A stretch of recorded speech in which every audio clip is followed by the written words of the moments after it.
तो एनसीईआरटी वाचताना त्याच्यात जुने एनसीईआरटी, आता माझ्या वेळेसचे जे एनसीईआरटी होते त्याच्यावर ते चंगू मंगू असायचे, जिथे प्रश्न विचारतात, त्याचे 2 कार्टून कॅरेक्टर्स असतात जे प्रश्न विचारतात. चंगू मंगूचे प्रश्न ते दिसतात छोटे, पण त्यांचे प्रश्न इतके डायरेक्ट असतात, त्याचं असं वरपांगी स्ट्रेट उत्तर कधीच भेटत नाही.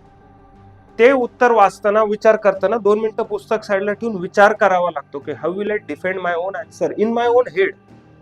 फॉरगेट अबाउट युपीएससी आणि बाकी सगळं.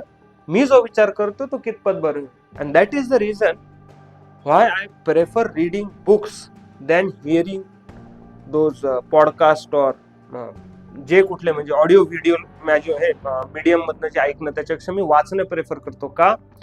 वाचत असताना एखादा पॅरेग्राफ वाचल्यावर तुम्ही 2 मिनिटं थांबून ह्या पॅरेग्राफ, बघा, वाचणं एक वेगळी प्रक्रिया आहे. वाचलेलं ग्रास्प करून त्याच्यावर विचार करून आपल्या एक्झिस्टिंग सिस्टम मध्ये त्याला स्टोअर करणं किंवा समजून घेणं, पाठ नाही समजून घेणं, ह्याच्यासाठी थोडा वेळ द्यावा लागतो.